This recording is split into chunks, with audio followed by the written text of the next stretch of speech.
I ran 2010, I lost. And That was the first time, yeah, 2010? that was the first time. All right. For And then- mayor right away? Yes, sir, for mayor. And then? And then I got re-elected. I ran again 2013. You won? And then I won. Okay. And then I won for the next succeeding 2 terms again. So nag-graduate po ako up to 2022. 2022. Yes, Your So you completed your 3 terms Yes, Your Honor. as mayor of Banban. Yes, Your Honor. Okay. Why did you endorse the candidacy of Alice Go for mayor to replace you? Because I gathered information that there was a barangay captain who was supposedly going to run for mayor. And at nag-usap na raw kayo na siya yung next mayor na endorse nyo. And all of a sudden, you endorsed the candidacy of Alice Go. Is that right? Yes, sir. There was a barangay captain who Yes, wanted sir. to run for mayor, but Yes, sir. unfortunately, he did not get your endorsement. And instead, you endorsed the candidacy of Alice Go. Yes, sir. That's right. Yes. Why is that so?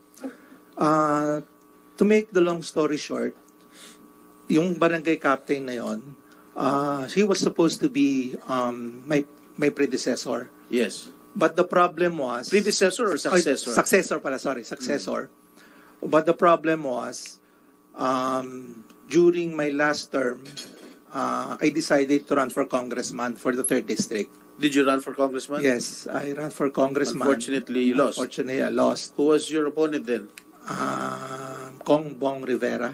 All right. Okay. And Material. then, during the time that I was campaigning, he insisted that I don't run for congressman because I already endorsed Congressman Noel Rivera to him. So, ang nangyari doon, hindi ka pwede tumakbo kasi in-endorse mo na si Congressman Noel, hindi ko siya pwedeng iwanan. So sabi ko, that's not a problem with me. Kahit na ang mayor ko, ikaw, walang problema, dalawa yung congressman mo. But he insisted na hindi pwede, so siniraan nila ako. So on late notice... No, was that during the campaign period already? No, prior to that. Prior to that. Yeah, prior to that. Wala pang filing ng COC? Wala pa po. This was after already the pandemic. Okay. So when I decided to run for congressman, sabi niya, hindi pwede. Kailangan ako lang ang tatakbo, suportahan mo ko. Sabi ng barangay captain? Yes. Okay. So on my part, since wala po akong running mate on my town, I decided I had to have a running mate of myself. And considering the fact that Banban is only small, what is your population in Bamban? our population is around 80,000 and voting is around 40,000. By rule of thumb, kalahati. Yeah. Okay. And so after that, I needed somebody on my side. So ang nangyari doon, me as a former local chief executive, we local chief executive should be economic managers.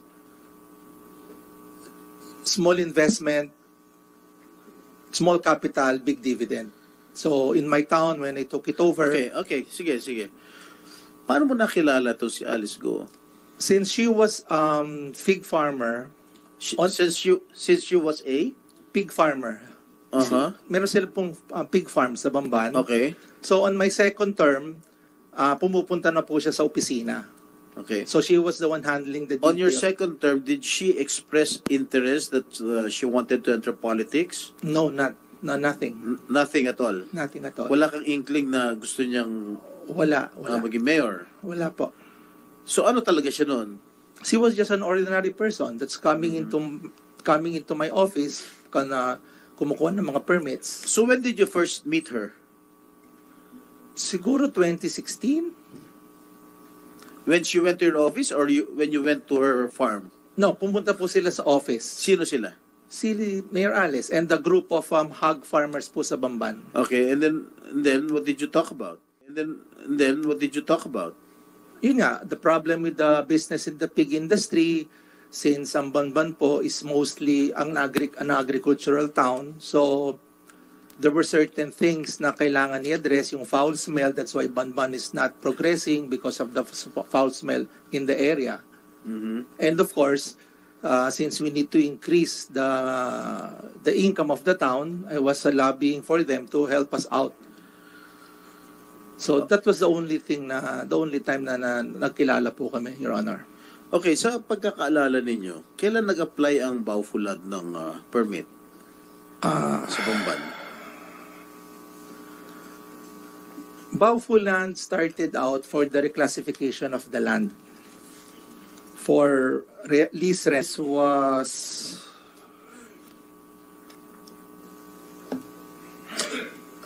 March 8, 2019. March 8, Opo. 2019? Yeah. You were still the mayor then? Yes, sir. Okay. Sino ang nag-facilitate? Sino ang humingi ng pumunta sa opisina mo para kumuha ng permit ng Baufulad? Si Miss Alice Guo. Siya mismo? Yes, sir. Okay. Itong si Zun Yuan at Hong Sheng Gaming Corporation, kailan po sila nag-apply ng business permit sa'yo? Ang dinaanan ko lang po dyan was Hong Sheng. Hong Sheng. Yes, Sino sir. in behalf of Hong Sheng, sino nagpunta sa'yo? Sa Hong Sheng po, siya po yung nag-request din sa amin ng... Si Alice Go. Siya po. Sa tingin mo, anong participation niya sa Baufulad tsaka dito sa Hong Sheng Gaming? She was just an investor in my town that she bought the land and then she had investors under her arm to put in money in the town para patayo po yung mga buildings for lease rental po ng real estate property. May idea po ba kayo kung anong klaseng operasyon ang ginagawa niyo sa loob ng Baufo compound sa Bamban Tarlac? Ay, wala po. Kayong naupong mayor? When I was mayor already, but just they got the loan from us.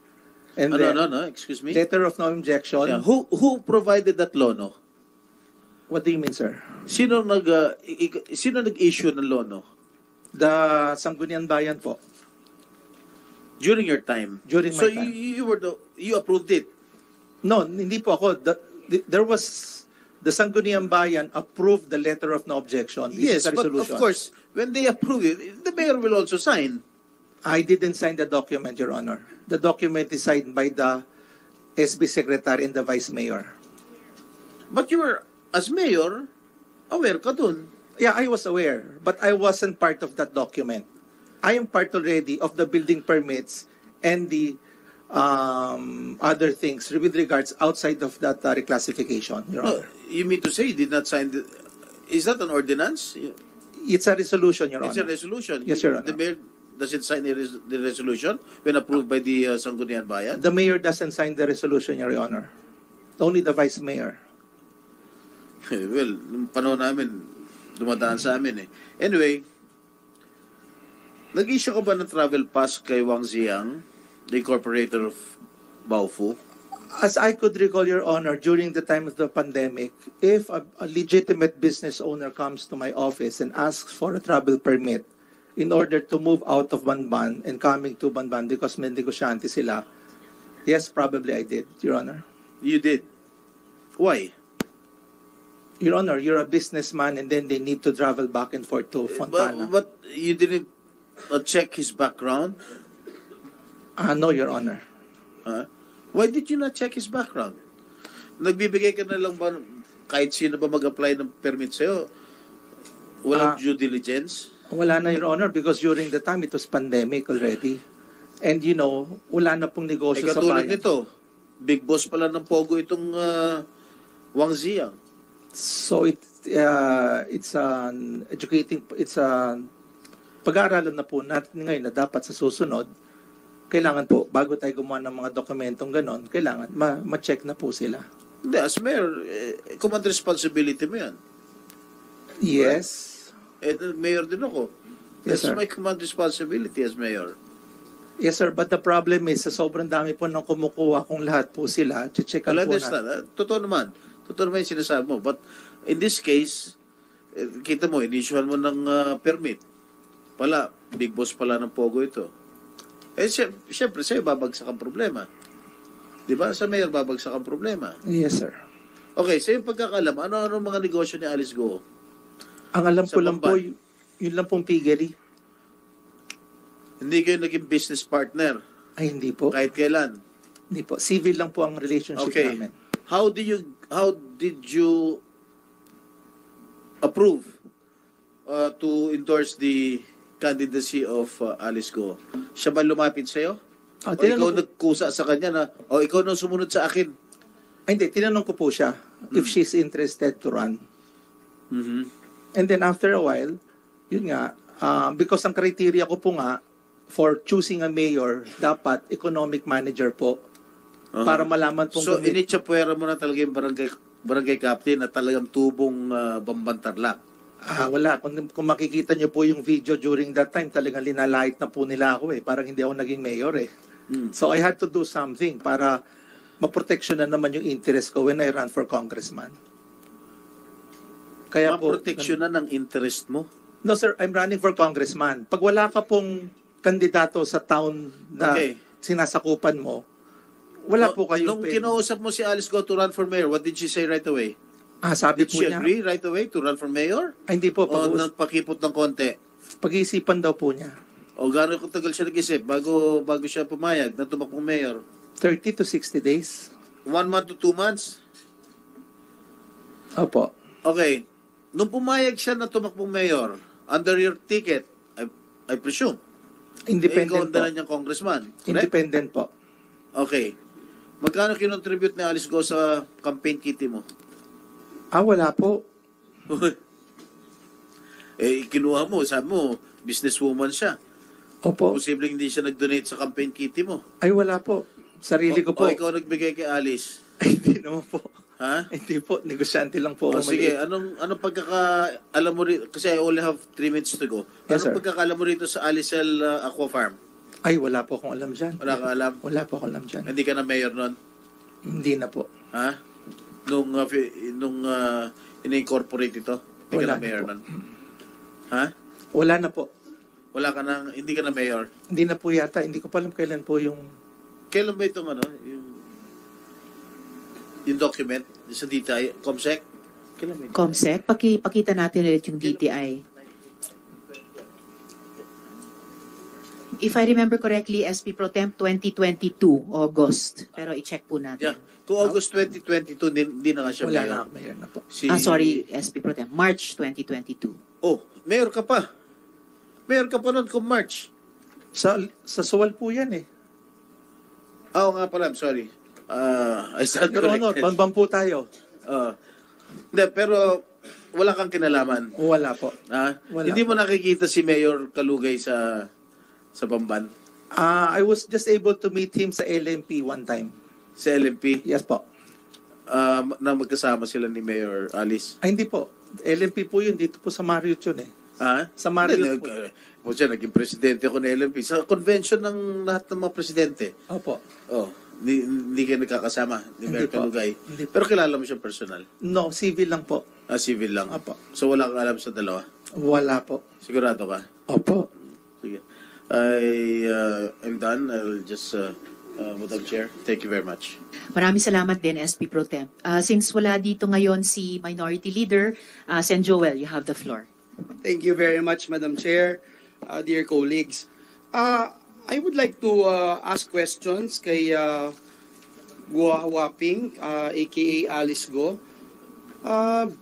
Gusto kong malaman, nung mayor po kayo ng Tarlac, pwede kong malaman kung nagbabiyahe kayo abroad? Mayor, before mayor, nagbabiyahe kayong abroad? Yes po, bumabiyahe po. Lagi yon. Gaano kadalas sa isang taon?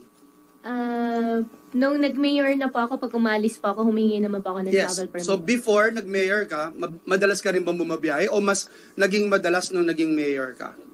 Mas madalas po nung hindi pa po ako mayor. Nung hindi ka mayor. Sa pagkakaalala mo, nakailang travel ka na sa bansa, more or less? Hindi ko na po maalala. Marami na. May 100 na kaya? Na Wala ibang naman po bansa? siguro. 50? More than, Kalahati? baka more than. Baka more than, oo. Paano ka nagbubook sa flight mo? Online ba? Tumatawag ka? May Online nag-a-arrange? po. Online. Opo. Ikaw mismo, may nag-a-arrange sa'yo, may secretary ka? Ako po. Ikaw mismo? Opo. So, ganun din ba? Kung yun ang sa flight mo, ganun din ba pag nagbubook ka ng accommodation o hotel? Opo. Online din? Online po. So, usually, website ka? Agoda, perhaps? Klook? Opo. Booking.com. Booking.com. There you go. Yeah. So, ikaw ang nagbubook din? Opo. So, flight and hotel accommodation, ikaw ang nagbubook Opo. normally, no? So, normally, you would take flights, meron kang paboritong airline? Wala naman po.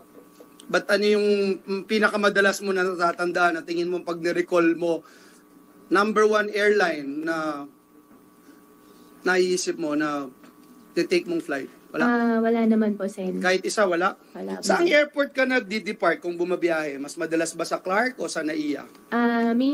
Depende po. Minsan Saan po mas Manila. madalas na lang? Ah, Comparing the two, saan mas madalas? pag nasa Manila po, Manila. Pag nasa Bamban po, Clark po. Sa Clark. So pareho, no? Pareho Pareho halos. po. Nasubukan mo na bang magbarko noon?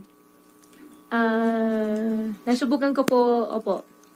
Ano ka, cruise ship siguro? Cruise ship, opo. Cruise ship. Mga ilang beses ka na nag-cruise ship? Kasi ako hindi pa eh. Ano lang po, yung short time lang po, hindi naman po yung When you pang- say short time, gaano katagal yan? yung pang mga one day lang po, ganun. One whole day Opo, lang. one So, whole day. hindi siya umaabot ng overnight, gano'n? Hindi po. Cruise ship kaya yung... So, first time mo mahabang panahon sa bangka, sa barko, ng 5 araw sa isang bangka. First Opo. time mo. First time mo yun. Opo. First time. Opo. Kaya sabi mo, nung nasa gitna ka ng laot, parang gusto mo nang bumalik. Opo. Dahil nahirapan ka. Opo, mahirap po talaga. Nahihirap, no? So, klaro sa'yo na ng mga panahon na yun, tumatakas ka. Kalagitnaan po. Naging klaro sa'yo kalagitnaan. Parang si Sheila, sinabi din sa amin, kalagitnaan, doon niya na-realize, maling-mali yung mga ginagawa ninyo. So, nung nasa Malaysia ka, Singapore, Indonesia, gaano katagal yung plano niyo ba na magstay sa ibang bansa? Kasi si Sheila, nung tinanong namin, biglaan, ikaw ang nagsabi sa kanya, ate, nalulungkot ako, samahan mo ako. So, sa pag-iisip mo, mga ilang panahon ka aalis ng bansa? Actually, Sen, nag-uusap din po kami ng lawyer ko po na uuwi na po ako. Haharapin ko na po. Paalis ka pa lang, dito sa Pilipinas, sasakay ka ng maliit na boat, I presume 5 oras, hindi 5 oras ang biyahe mula farm hanggang Maynila. Wala naman pong 5, pero paikot-ikot po yung nangyari po sa amin. Okay. Okay. Pero, alam mo na aalis ka ng bansa, so sa pag-iisip mo, ilang oras, ilang araw ang tingin mong mawawala ka ng bansa? Umalis ka na eh. Wala kang pag-iisip kung Nung paalis pa lang nung po. paalis ka na. Yeah. Nung paalis pa, wala pa akong iniisip. Wala kang iniisip. Ang iniisip- Anong ultimate destination mo nung paalis kayo? Kasi nagtatanong daw sa si Sheila, ayaw mo siyang pagtanungin. Sabi mo, wag ka tanong, sumama ka lang sa amin. Actually, meron pong 2 option po pinapipili. Which is, ito yung pinuntahan niyo talaga. Opo, yung isa po, pinuntahan po namin. Yung isa hindi. Opo. So yung isa is Sabah, yun yung last na destination, di ba? Opo. At yung isa, ano yun? Hindi nyo naman pinuntahan yun, pwede mo naman sabihin. Opo, hindi po namin pinuntahan. O kaya, which is, anong lugar yon na kinonsider mo? Actually, hindi ko po siya kinonsider. Option lang po siya. Okay, so kinonsider mo yun kasi it's an option eh. When you say Opo. it's an option, it's you consider. But anyway, if you don't want to answer it, it's okay. Paano yung paggastos nyo habang nandun kayo sa ibang bansa? Gumagamit ka ng cash, gumagamit ka ng credit card, Gamit ko po cash po. cash lagi. Opo. Sa lahat ng pagkakataon ng paggastos, ikaw ang gumagastos. Kasi ikaw boss eh, ikaw big boss. Hindi naman po ako big boss. Kumagakaw lang po yung nagano po sa family. Gumagastos. Opo. Sa amin kasi kung ikaw yung boss, ikaw dapat talagang gumastos. So ikaw yung gumagastos. Opo, ako po. Lagi. Sa amin Lagi. 3 po. Oo. So maraming cash yung dala nyo. Ibig sabihin kasi di mo alam kung ilang araw kayo. So maraming cash yung dala-dala mo dahil di ka gumamit ng credit card. Tama ba? Hindi po. Paano kayo kumakain? Sa restaurant ba? Delivery app? Etc.? Ano po? Delivery. Delivery app. Sa delivery app, nagbabayad ba ng cash din? Opo, pwede po. Okay. Sige. So, yun ang plano mo, no? Kumain, Nag-restaurant ba kayo? Hindi. Hindi po. Hindi. May plano ka bang bumalik sa Pilipinas? Opo. Nung umalis ka? Kailan mo naisip na... Nung umalis ka, I'm sure wala ka pang plano dahil sabi mo, hindi mo nga alam kung ilang araw ka mamamalagi, no? Aalis. Pero ngayon, sinasabi mo, may plano kang bumalik. Opo.